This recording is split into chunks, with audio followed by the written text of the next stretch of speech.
Welcome to Not Factory Approved. Well, the 75-year-old Cadillac just keeps fighting me. Things breaking and things to change, and just I thought I'd have it running by now. Well, it runs. I just thought I'd have it registered and on the road. Today's episode, I'm going to be showing how to adapt some 40s Ford rearview exterior mirrors to a 40s GM. Hope you enjoy. Now, these mirrors are meant for a 40s Ford or so, and they're meant to hang from the top of the door. I found that I could put them through the mounting hole that was here previously. Here's the second mounting hole, which I've plugged, and it would work out. I could get it to hold in position and be relatively in position. The problem was that the mirror then is forward.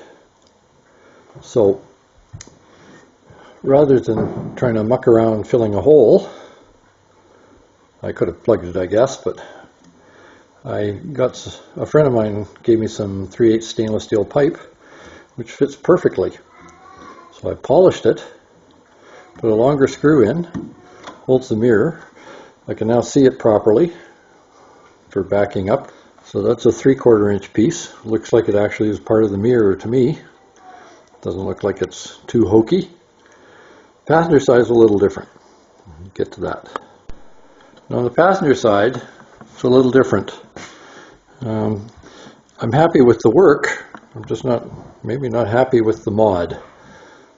We'll see. Anyway, the pipe polished very well, and it's a match as far as I can tell.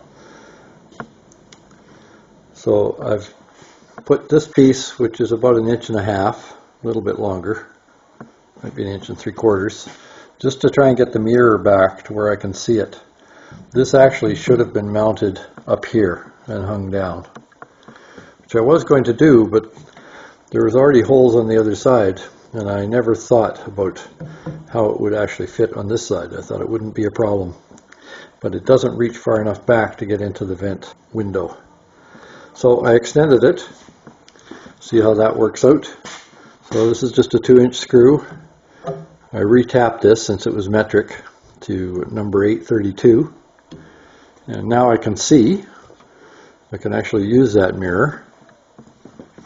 And I'll, like I said, consider that in the future, but I don't think it looks too terribly hokey. Maybe you disagree. But I'll show you how I made those tubes all glossy. Pardon the junk, I know it looks messy, but this is a homemade buffing wheel. Just took an arbor here.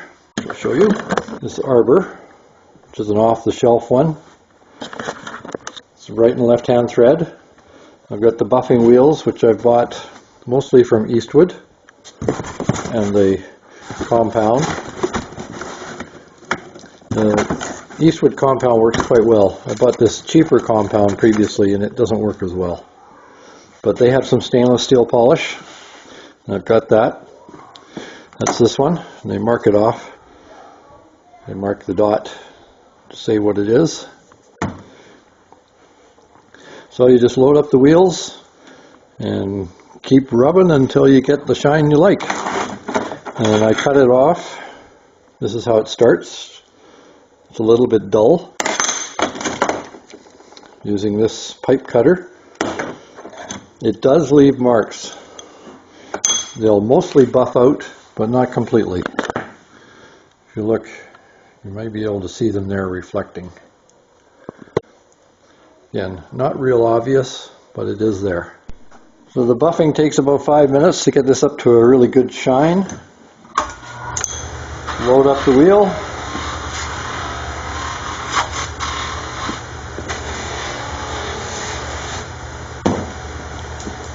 And then just rub it where you want it polished.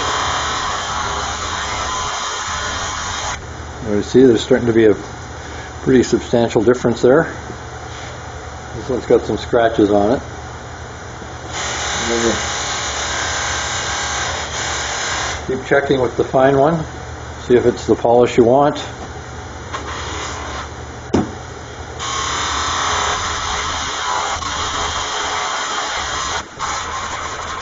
Getting there.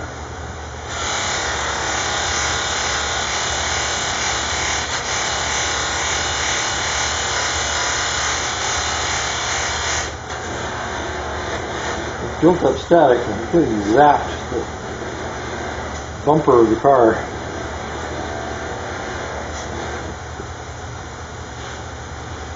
And that's the idea. Just keep going like that.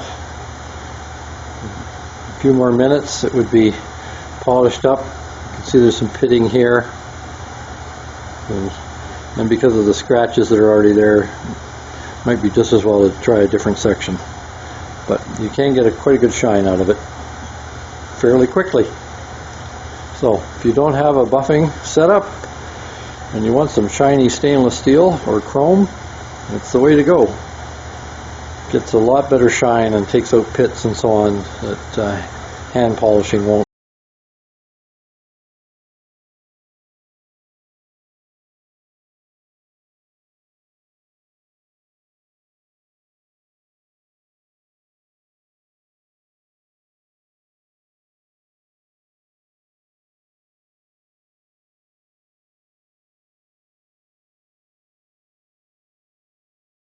Please don't forget to like, share, subscribe, or even notify, or any of the above, or all of the above. Thank you.